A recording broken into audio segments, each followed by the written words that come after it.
para nosotros. Gracias, amado Dios Todopoderoso, porque tú eres grande, porque tu misericordia se sigue extendiendo para este pueblo, para cada una de las familias y los hogares aquí representados, porque tu palabra, Señor, no ha de regresar vacía.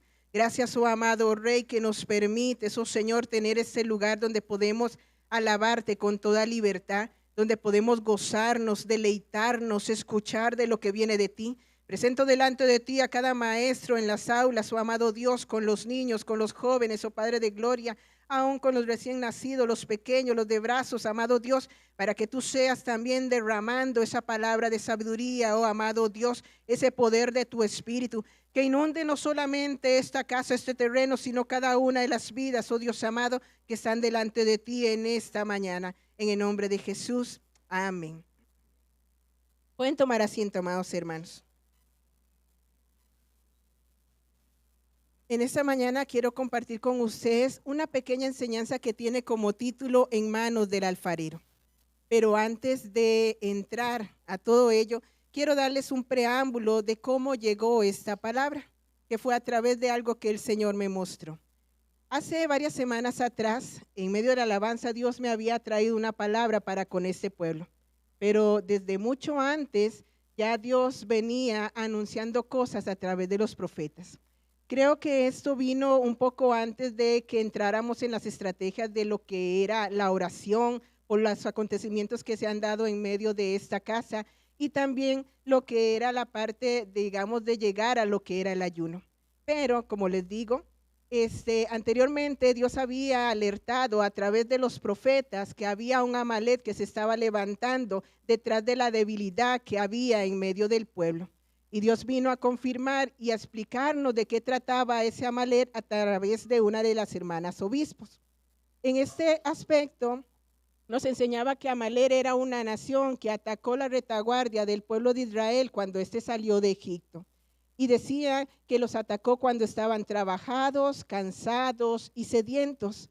Y decía que atacar esa retaguardia podríamos imaginar nosotros que era esa parte vulnerable, donde podría venir en la parte de atrás, tal vez adelante podríamos imaginar esos hombres de guerra y atrás venían las mujeres, los niños, los adultos mayores, podríamos verlo de esa manera. Sin embargo, el Espíritu a través de la hermana obispo nos decía, no es que Dios va a venir a atacar al adulto mayor o a los niños o a las mujeres de esta casa, sino la debilidad que se manifiesta en cada uno de nosotros. Y creo que cada uno de nosotros sabemos cuáles son nuestras debilidades, qué es aquello por lo cual el enemigo corre y corre para hacernos salir del camino, para hacernos salir del vientre. Y vea que todo va muy unido, porque la semana pasada, si no me equivoco, a través de la hermana pastor, el Señor nos hablaba y nos ha venido hablando acerca de lo que es ser discípulo, que Cristo es el camino, y para ser discípulos debemos alcanzar la imagen y la semejanza de Jesucristo, pero también hablaba que hay cosas que nos están estorbando para llegar a la medida de ese varón perfecto, y eso es lo que quiere Amalek.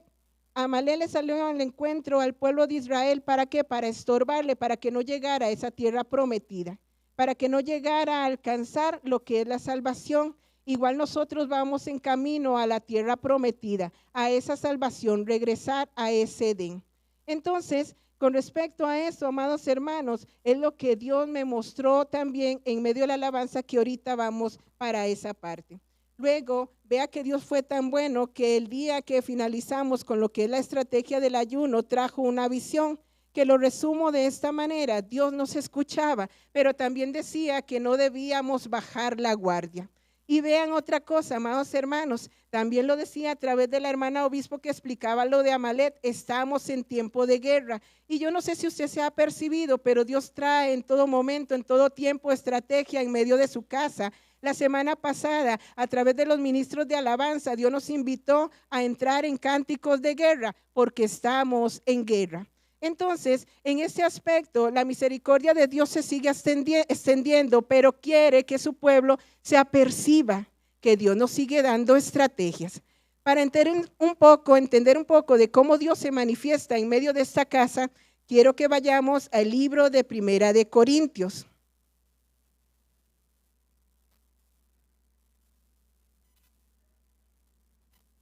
Primera de Corintios capítulo 12, y yo les voy a ir dando algunos versículos en esa parte. 1, 4, 5 y 6 y 27, pero ahí voy a ir poco a poco para que ustedes lo puedan ir leyendo. Con esto quiero que comprendamos cómo Dios viene y se manifiesta en medio de su casa a través de los dones. Y de esa manera, luego entraré a lo que Dios me mostró para este pueblo.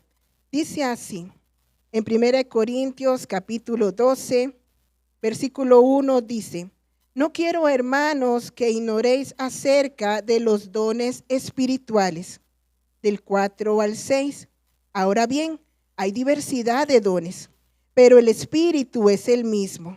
Y hay diversidad de ministerios, pero el Señor es el mismo. Y hay diversidad de operaciones, pero Dios, que hace todas las cosas en todos, es el mismo. Voy a dejarlo hasta acá en este momento. ¿Por qué traigo a connotación esto?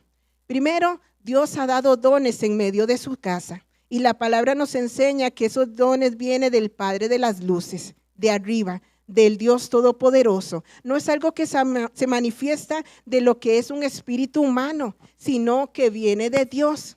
Y en ese aspecto, amado hermano, vea que dice que hay diversidad de dones y ministerios. Y el Señor lo traía la semana pasada y traigo todo esto a memoria porque va aislado a todo lo que Dios ha venido mostrando a través de cada una de las enseñanzas, las estrategias y los hermanos que han traído palabra del Dios Todopoderoso.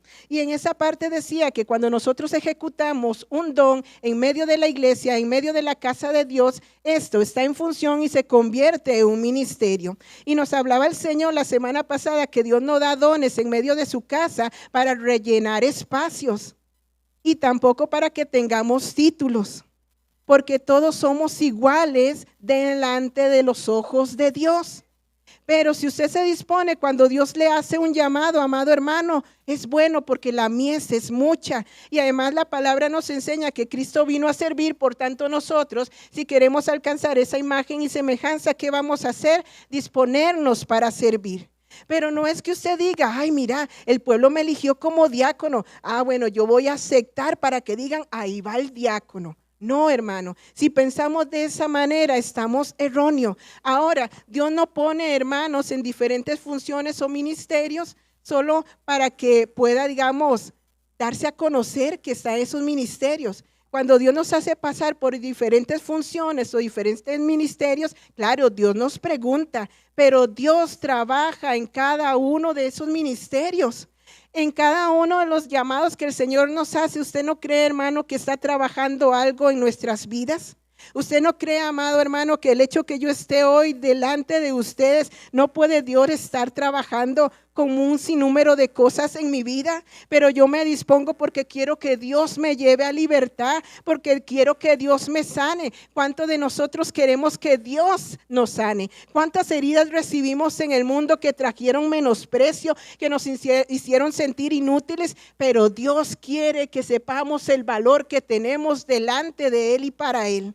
Y en ese aspecto, amado hermano, entonces cada don que Dios levante en medio de su pueblo es porque conoce la necesidad de su pueblo. La semana pasada se hablaba de que Dios levantaba esos dones en el pueblo de Corinto porque Corinto era un pueblo rebelde, un pueblo carnal y necesitaba de esos dones. ¿Ok? Entonces vamos a lo que es el versículo 27.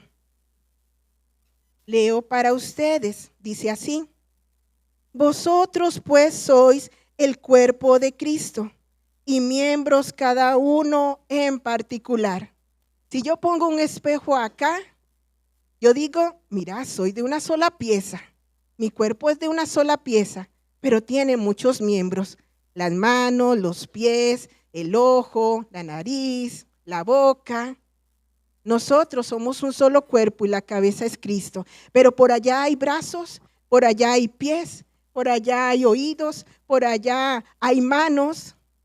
Esos son los miembros que operan en medio de la casa de Dios, que los levanta el Señor a través de los dones espirituales, para que podamos ver lo que Él quiere que nosotros trabajemos en nuestra tierra y para llevarnos a salvación. Entonces, a través de esto, amado hermano, también la diversidad de dones que Dios da en su casa, a algunos le da el don de hacer milagros, el don de sanidad. Dice que el don de llevar palabra de sabiduría. Algunos levanta como profetas, como maestros, como apóstoles, como evangelistas. Otro les da el don de lengua o la interpretación de las lenguas.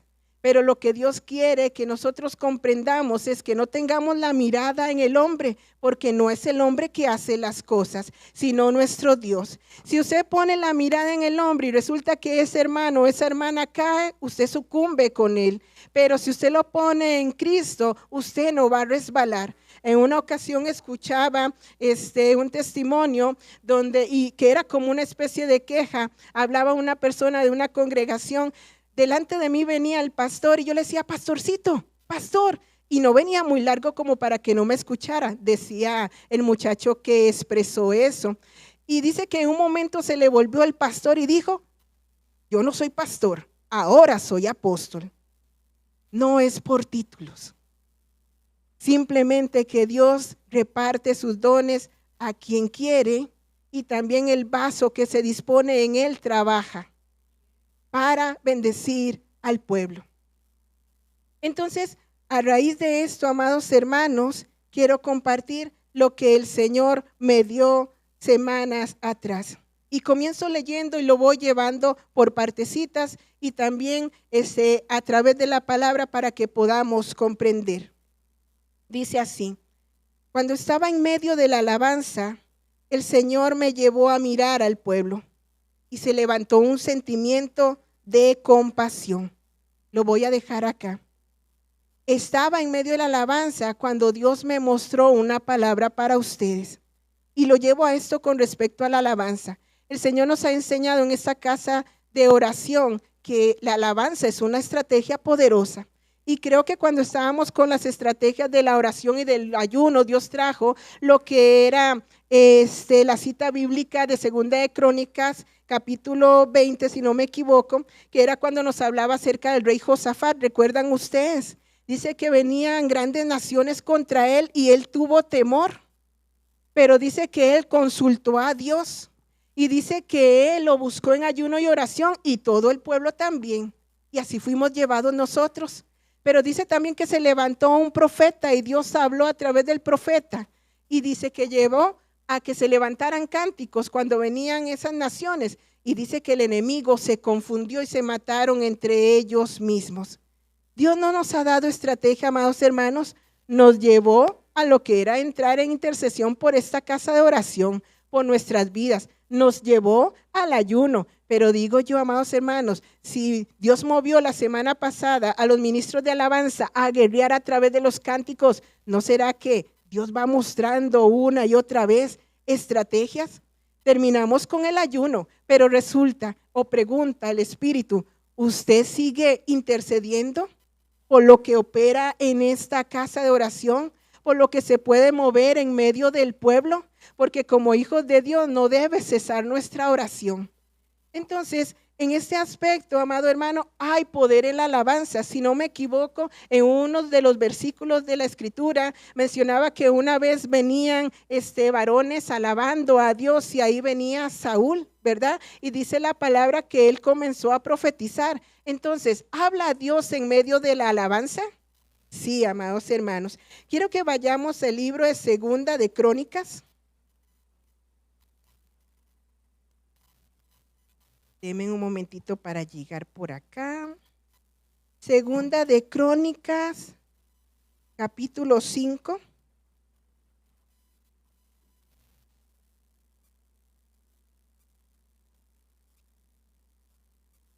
Segunda de Crónicas, capítulo 5. Vamos a leer del 13 al 14.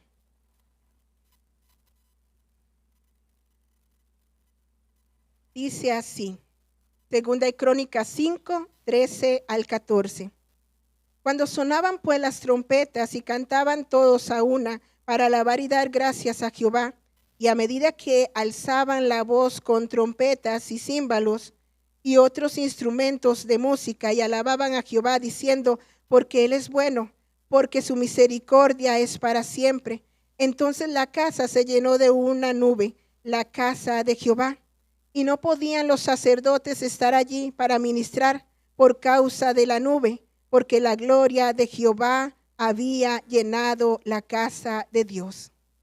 Dios habita en las alabanzas de su pueblo. Y ve, amado hermano, qué poderoso. ¿Quién sintió la alabanza tan poderosa como siempre? Porque cuando usted viene y se deleita en medio de lo que Dios prepara, en medio de esta casa, usted no siente poderoso todo lo que Dios trae. Y ve, amados hermanos, como les decía, Dios preparaba el terreno. Dice que descendió la gloria de Dios. Y cuando hablamos de la gloria de Dios, hablamos de la presencia de Dios. La palabra nos enseña que Moisés entraba en la presencia de Dios y Dios hablaba con Moisés y le daba directrices para el pueblo. Le enseñaba, le daba instrucción para el pueblo y para su propia vida. Y igual, amado hermano, cuando Abraham entraba en esa presencia de Dios, Dios le respondía. Y podemos entrar en la presencia de Dios a través de la alabanza, a través de la adoración, a través de la oración. Cuando usted escudriña la palabra, Dios nos habla. Y también pensemos en Elías. Entraba en esa presencia de Dios y Dios le exhortaba, y Dios le refugiaba, y Dios le hablaba, y Dios materializaba su poder para resguardar su vida. Entonces, ¿habla a Dios a través de la alabanza? Sí. Muy bien. Y sigo con la otra partecita. Dice, el Señor me llevó a mirar. En medio de la alabanza, el Señor me llevó a mirar. Para ello quiero que vayamos a lo que es el Salmo 33, 18.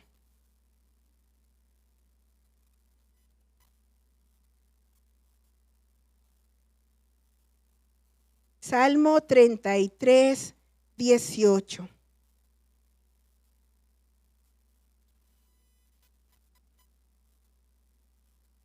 Leo para ustedes. He aquí el ojo de Jehová sobre los que le temen, sobre los que esperan en su misericordia. Cuando Dios opera en medio de su casa a través de los dones, amados hermanos, no es el ojo de los hermanos, es el ojo de Dios. Dice que el ojo de Jehová sobre los que le temen, y la palabra temor aquí se traduce sobre los que venimos a reverenciarlo, sobre los que venimos a respetarlo. Y si nosotros estamos aquí es porque Dios lo reconocemos como nuestro Rey, como nuestro Señor, como nuestro dueño, el dueño y Señor de nuestras vidas. Y Él pone sus ojos en cada uno de nosotros. Dice, sobre los que esperan de su misericordia. ¿No esperamos nosotros de nuestro Señor misericordia? ¿No conoce Dios nuestro caminar y nuestras metidas de patas, por decirlo de esa manera? Y Dios nos ha venido hablando cuando entramos en lo que eran las estrategias y finalizamos el ayuno, amado hermano. No solamente era para guerrear por esta casa de oración física, sino por cada una de nuestras vidas, porque nosotros somos la iglesia, porque nosotros debemos apercibirnos de aquello que me quiere sacar de su presencia. ¿Quién quiere volver a Egipto? ¿Quién quiere volver al mundo?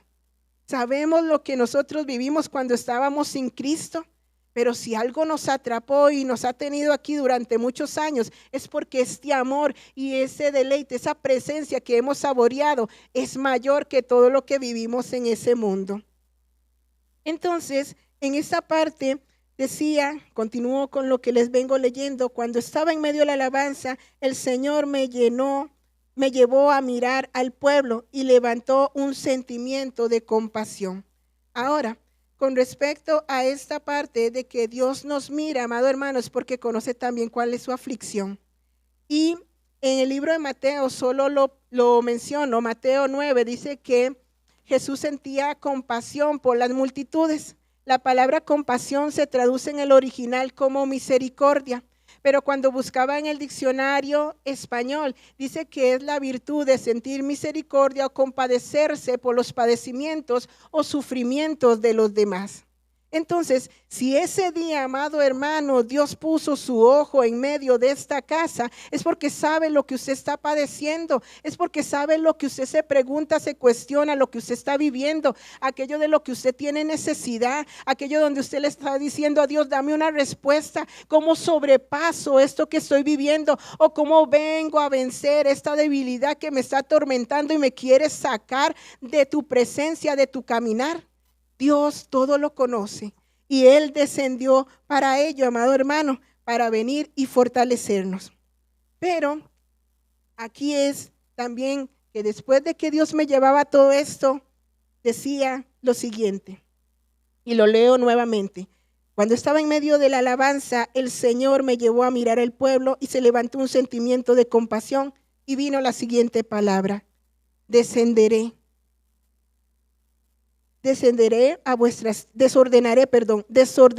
vuestras tierras y luego las acomodaré. Pero no temáis, yo estoy con vosotros. Desordenaré vuestras tierras y luego las voy a acomodar. Y no es una palabra liviana, pero Dios es Dios de amor y de misericordia. Cuando el Señor me decía, desordenaré vuestras tierras, hermano, ahí mismo en el momento en que yo lo estaba recibiendo, le decía, Padre, pero ¿cómo es esto? Porque no se supone que cuando estamos en el mundo o en Egipto, mi tierra ya está desordenada. Y cuando venimos a ti, mi tierra está ordenada. Así era como yo lo estaba entendiendo, amado hermano. Por eso en ese momento estaba preguntándole a Dios, porque no comprendía. Ahora, ¿por qué razón digo esto? Porque, por ejemplo, si nos vamos al libro del Génesis, cuando Adán y Eva estaban en el Edén representa deleite y podemos decir que estaban en una relación perfecta para con nuestro Dios. Entonces, en ese momento, la tierra de ellos era fértil y la tierra en la que se encontraba era una tierra de un gran fruto. Pero cuando traspasó el pecado, hubo una separación entre Dios y nosotros como seres humanos. Entonces, Adán y Eva fueron echados fuera del Edén, ¿verdad? Creo que es en el versículo 3, 23 del Génesis. Ajá, ok. Ahí la palabra Edén, como les digo, se traduce como deleite y la palabra tierra como terreno fértil. Cuando el terreno es fértil, damos un buen fruto. Cuando tenemos una relación con Dios de la manera en la que Él lo solicita, empezamos a dar frutos, empezamos a dar pasos de fe, no nos quedamos estancados. Pero cuando entró el pecado y ellos fueron echados fuera, vino una palabra en que ellos debían labrar la tierra. Y eso significa trabajar la tierra. Ahora, ¿por qué debían trabajarla? Porque esta quedó maldita y dice que esta iba a dar espinos y abrojos. Y los espinos y los abrojos, si nosotros vamos a la parte física, es lo que impide que el terreno pueda dar fruto. Usted puede tirar la semillita, pero viene en la hoja, impide que ésta pueda crecer. Por eso los agricultores necesitan quitar todo eso. De igual manera, nosotros, para regresar a este Edén. ¿Por qué? Porque este cuerpo físico es esa tierra prometida. Como se los he dicho en muchas ocasiones, hay áreas que ya conquistamos, que ya Dios nos ayudó a vencer. Tal vez era muy enojón y ya eso lo vencí en el Señor y Dios trajo amor y un espíritu apacible. Entonces, pero hay otras áreas que necesito ir venciendo, ir quitando esos abrojos y esos espinos. ¿Para qué? Para alcanzar esa tierra prometida. Lo llevo a esto, amados hermanos. Cuando el pueblo de Israel entró a la tierra prometida, habían moradores ahí que tenía que sacarlos, que tenía que vencer. De igual tenemos que hacerlo nosotros. Pero ¿qué es lo que sucede acá? Que si hay espinos y abrojos con respecto a la palabra que Dios me traía, si nos ponía que tenemos que labrar la tierra, ¿cuáles son esos espinos y abrojos que se están levantando de una manera tan fuerte en medio de su pueblo? Que están ahogando la palabra de Dios. Y cuando ahogan la palabra de Dios, entonces no la vamos a poner por obra ni vamos a hacer su voluntad, sino que vamos a abrir puertas ¿a qué? Al pecado. En este aspecto, amados hermanos, vamos a irnos a lo que es el libro de Isaías, capítulo 24.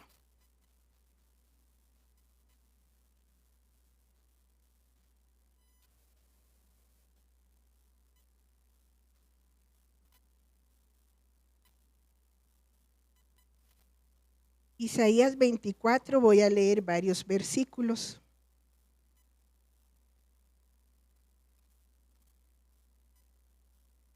Ahora, la tierra es símbolo de nuestras vidas. Si regreso al Génesis, Dios tomó a Adán del polvo de la tierra, ¿verdad? Y en esta parte, al quedar fuera del Edén, de esa presencia, nosotros acá en esta tierra, en este mundo, debemos continuar trabajando la obra de Dios en medio de nuestras vidas.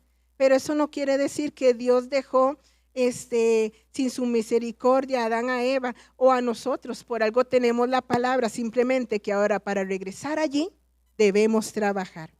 Vamos a Isaías 24, voy a leer, del 1 al 5, pero voy a ir despacio. Dice así: He aquí que Jehová vacía la tierra y la desnuda, y trastorna su faz, y hace esparcir a sus moradores. Y sucederá así como al pueblo, también al sacerdote como al siervo, así a su amo como a la criada, a su ama como al que compra, al que vende como al que presta, al que toma prestado como al que da al logro, así al que lo recibe. La tierra será enteramente vaciada y completamente saqueada, porque Jehová ha pronunciado esta palabra. Se destruyó, cayó la tierra, enfermó, cayó el mundo, enfermaron los altos pueblos de la tierra, y la tierra se contaminó bajo sus moradores, porque traspasaron las leyes, falsearon el derecho, quebrantaron el pacto sempiterno. Versículo 1, he aquí que Jehová vacía la tierra y la desnuda. La palabra vaciar y desnudar se traduce como despojar, amados hermanos. Ahora, ¿por qué nosotros usamos ropa? Para cubrir nuestra desnudez. Cuando entró el pecado, ¿qué hizo Adán y Eva? Se cubrieron para cubrir el pecado, pero Dios todo lo sabe. He aquí dice que Jehová vacía la tierra y la desnuda. Significa, amado hermano, que cuando Dios dice voy a desordenar la tierra, es porque Él va a quitarnos aquello que nosotros estamos cubriendo. Él va a sacar a la luz lo que se está moviendo en la oscuridad. Y dice, y trastorna su faz. Y trastornar su faz dice que es deformar. Dice que es cambiar la apariencia. Y dice, y hace esparcir a sus moradores. Ahora, cuando hablamos de trastornar su faz, si es deformar, ¿no dice la palabra que nosotros somos barro en manos del alfarero? Y que si esta vasija, él dice, mira, tiene algo que no me gusta, la vuelve a hacer.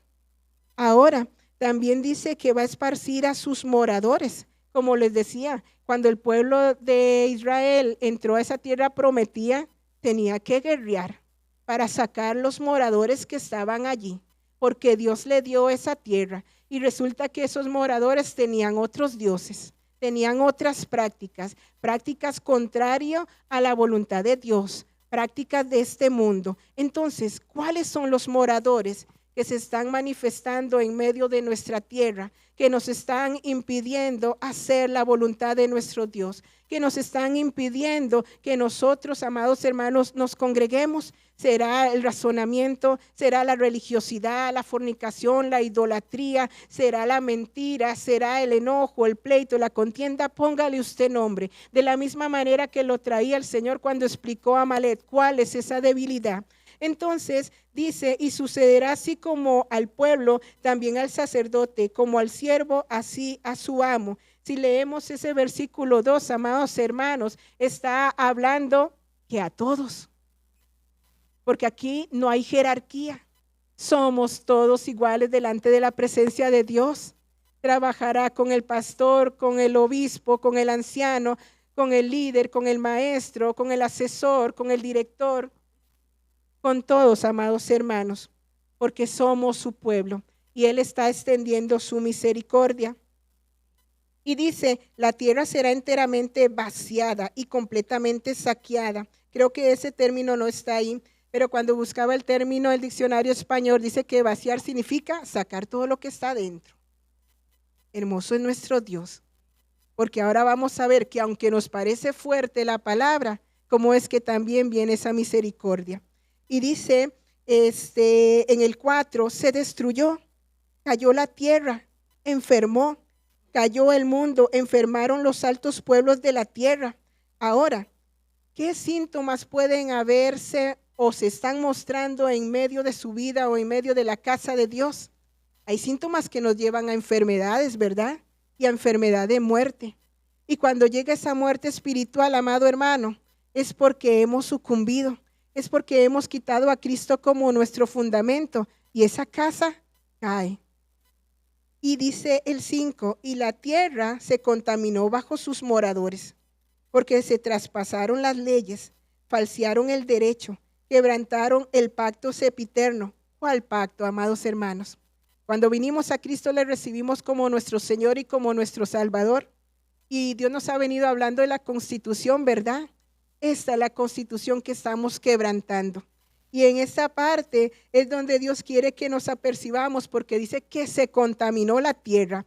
Y vea qué bonito, porque Dios trajo una parábola. Las aguas negras, cuando entran a un lugar, contaminan y traen enfermedad, ¿cierto? Nos decía el Señor, escudriñemos dónde están esas aguas negras en medio de nuestras vidas. ¿Qué es lo que nos está contaminando? ¿Qué es lo que está ensuciando la obra de Dios en medio de nuestras vidas, amados hermanos? Y para ello, amados hermanos, vamos a irnos, denme un segundito, al libro de 1 Pedro, capítulo 4.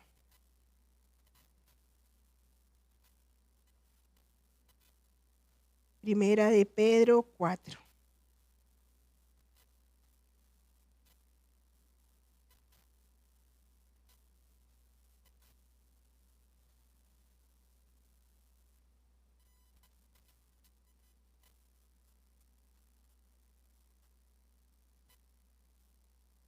Primera de Pedro 4, versículo 17. Leo para ustedes, dice así. Porque es tiempo de que el juicio comience por la casa de Dios. Y si primero comienza por nosotros, ¿cuál será el fin de aquellos que no obedecen al evangelio de Dios? ¿Está trayendo Dios juicio en medio de su casa? Cuando buscaba la palabra juicio en el diccionario español, dice que se traduce como proceso judicial. Bueno, Dios está haciendo un proceso de santidad. Está extendiendo su misericordia. Como les decía, al inicio Dios dijo, nos llevaba a mirar. Su ojo estaba en nosotros. Se levantó ese sentimiento de compasión porque Él está extendiendo su misericordia. Él conoce lo que usted está viviendo, conoce lo que usted está haciendo. Quizás nosotros le ocultemos a nuestros ministros, a nuestros pastores, a nuestros líderes muchas cosas, pero Dios dice que va a desordenar la tierra. Dios va a sacar a la luz con lo que se manifiesta en la oscuridad. Pero también si usted dispone su corazón, amado hermano, y es atento a todo lo que el Dios ha venido trayendo en medio de esta casa de oración y se apercibe a través de su palabra, ¿usted cree que Dios no le da la fuerza? ¿No dice su palabra que Él nos ha dado un espíritu de amor, de temor y de dominio propio? Entonces, en este aspecto, ¿por qué damos gracias a Dios de que su juicio comience por la casa? Porque los que están en el mundo no leen la palabra de Dios, pero usted y yo conocemos esta constitución y esta constitución nos da directrices, nos da instrucción de cómo debemos permanecer en ese camino, de cómo debemos permanecer en ese llamado, de cómo debemos afirmar nuestro pie sobre la roca. Pero aquellos que están afuera, amado hermano, ¿cómo van a saber qué es lo que tienen que limpiar de sus vidas si no han venido a Cristo? Ese es el gran privilegio que tenemos nosotros. Para ellos, amado hermano, quiero que también vayamos al libro de Hebreos, capítulo 12.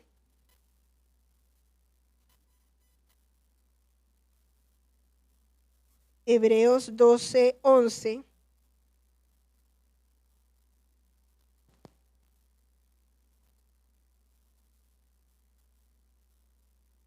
Dice así. Es verdad que ninguna disciplina al presente parece ser causa de gozo, sino de tristeza, pero después da fruto apacible de justicia a los que en ella han sido ejercitados. A los jóvenes, cuando sus padres les dan una regañadilla, ¿verdad que se ponen tristes? O cuando recibimos tal vez una amonestación en el trabajo, o tal vez dentro de la casa de oración como líderes, como directores, como asesores. Nos entra como una tristeza, una pena, una vergüenza, pero al final también genera como una tristeza en nuestro corazón. Sin embargo, cuando un padre de familia disciplina a su hijo es porque quiere que sea el mejor, porque quiere sacar un tesoro de ellos, quiere pulir sus vidas para que sean chicos de bien. Hoy en día, bueno, para los que somos maestros y trabajamos con adolescentes, yo le doy gracias a Dios con los adolescentes con los cuales trabajo, porque ellos no son malcriados, pero hay otros maestros que uno escucha que, oh por Dios. Sin embargo, damos gracias a esos padres que les enseñan a sus hijos en la casa y le dicen, Dios guarde, usted le vaya a faltar el respeto a un maestro, porque ahí hay disciplina, pero hay amor. Y eso es lo que Dios tiene para con nosotros. Me decía una hermana en una ocasión, es que cuando yo voy a la iglesia solo lo exhortan a uno, le huelan garrote. Pero amados hermanos, recuerdan que la semana pasada nos decía el Espíritu, ¿no serán clavos hincados las palabras del pastor y del maestro, amado hermano? Porque lo que hacemos es venir a hablar la palabra. Pero así como pueden sentir ustedes esa palabra pesada, usted cree que cuando uno se mete para escudriñar, uno no está diciendo, oh Señor. Y uno se quebranta porque uno dice, veo la suciedad que hay en mí, veo aquello que tienes que limpiar y que transformar en mí. Pero lo lindo de la disciplina, amado hermano, es que dice, no es causa de gozo, pero después es un fruto apacible de justicia. Es decir, esa tierra se hace fértil. Esa tierra empieza a dar el fruto conforme a la voluntad de Dios. Y cuando la hermana me decía esto, que ahí solo se exhorta, yo les digo, amados hermanos, ¿acaso no hemos venido en muchas ocasiones a la casa de oración y recibimos palabra de fortaleza? ¿No nos viene también ese mensaje donde Dios nos dice, te amo, tú eres mi tesoro apreciado, te tengo esculpido en la palma de mi mano, tú eres la niña de mis ojos? Y no nos engordamos, digo yo, o en la parte donde decimos, ay Señor, tú me amas, tú me cuidas, tú me provees todo lo que necesito. Pero ha venido también palabra donde nos instruye, palabra donde nos apercibe, de todo trae el Señor, no solo exhortación. Entonces, en el libro de 2 Timoteo 3, solo lo voy a citar, dice que la palabra es útil para redarguir, para instruir, para enseñar. Por eso Dios no va a cesar de que su palabra termine en esta casa de oración, porque es lo único que nos va a llevar a vida eterna, es lo único que va a transformar esta tierra, es lo único que nos va a dar las estrategias para que podamos alcanzar la medida de ese varón perfecto. Y vamos ahora a Jeremías 18, nos vamos para allá, para casi ir terminando.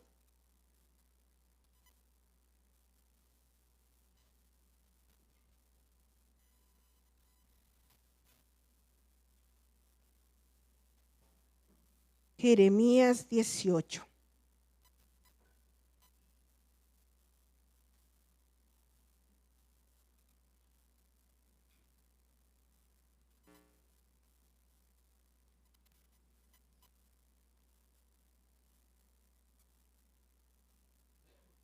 Jeremías 18 voy a leer del 1 al 6 y luego les voy indicando los otros versículos. Dice así, Jeremías 18. Palabra de Jehová que vino a Jeremías diciendo, ese es el versículo del 1 al 6, vamos a leer. Levántate y vete a casa del alfarero, y allí te haré oír mis palabras. Y descendí a casa del alfarero, y he aquí que él trabajaba sobre la rueda.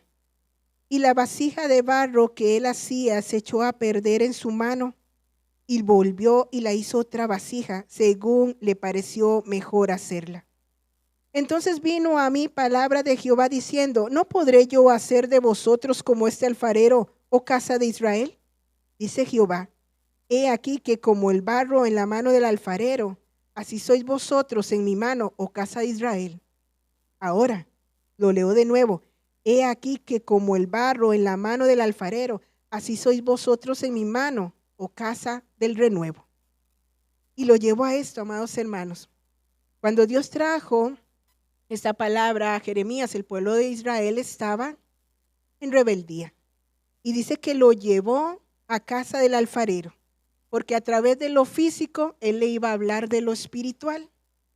Y en el versículo 4 dice, y la vasija de barro que él hacía se echó a perder en su mano. Aquí la palabra mano significa dirección.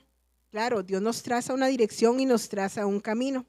Y como les venía diciendo, y Dios nos enseñaba la semana pasada, si estamos en el camino, qué cosas están estorbando para que lleguemos a esa tierra prometida, qué cosas están estorbando para que no alcancemos la medida de ese varón perfecto. Y dice que en esa mano es donde empezó la vasija pues a perderse. Y la palabra perder, para ver si está ahí, ¿sí? Dice que es dañarse, corromperse o pervertir. Entonces, en ese aspecto, amados hermanos, nosotros estamos en la mano de Dios. Pero ¿cuáles son los moradores que nos están llevando a pervertirnos? ¿Cuáles son esas aguas negras que nos están llevando a contaminarnos? ¿Cuáles son esos portillos o esas debilidades, amados hermanos, a los que nosotros les estamos dando auge y estamos haciendo la palabra de Dios a un lado? Porque tal vez Dios viene y toca la llaga y decimos, no me toques eso, Señor. En ese aspecto, dice, y volvió y la hizo otra vasija según le pareció mejor hacerlo. Trastornó la faz, como lo habíamos dicho, visto ahora en Isaías 24, que viene a desformar. Lo bueno es que si nosotros somos tierra y el agua y la palabra viene sobre nuestra tierra, entonces Dios empieza a moldearnos, perdón. Pero en el momento que una vasija ya el alfarero la tiene y la pone a secar, si esta se quiebra, ¿cómo la voy a hacer de nuevo? Pero lo importante es acá que mientras nosotros somos barro en sus manos y sigue el agua y la palabra trabajando en nuestras vidas, Dios no va a ir puliendo, Dios no va a ir transformando. Pero hermanos, está en usted si acepta que el agua y la palabra venga a limpiar su tierra. Está en usted si acepta que las estrategias que Dios trae a través de su palabra vengan a purificarle. Porque a veces los ministros de alabanza dicen, levanten sus manos. O nos invitan a postrarnos o nos invitan a pasar adelante. Cuando las aguas se movían, dice que aquel que estaba enfermo quería correr para recibir esta sanidad.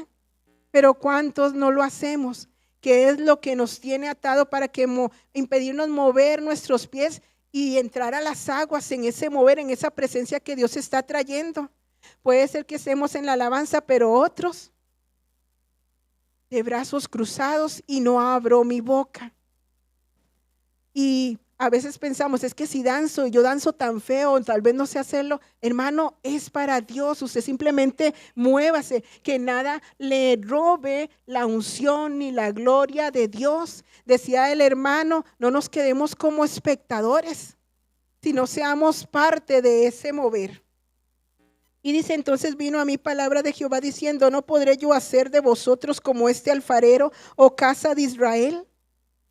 Ahí es donde Dios decía, cuando me traía la palabra, desordenaré vuestras tierras y luego las acomodaré. Entonces, si Dios va a desordenar nuestra tierra, puede ser que nos duela, pero si usted sabe que es para bien, amado hermano, y que está en las manos de Dios y se dispone, Dios va a hacer obra preciosa. Y dice, y luego las acomodaré. Porque al estar en las manos del alfarero, Él va a transformarlo. Si usted se deja moldear con el agua de la palabra. Y dice, pero no temáis, yo estoy con vosotros. No está hablando Dios de su amor y de su misericordia. Ahora vea, amados hermanos, cuántas estrategias Dios no nos trae. Hace poco Dios nos dijo, vamos nosotros a la ciudad de refugio que es la administración. ¿Cuántos acá ahora de ver lo que Dios va a trabajar en nuestra tierra? Vamos, no me levanten la mano, pero ¿cuántos vamos a correr a esa ciudad de refugio?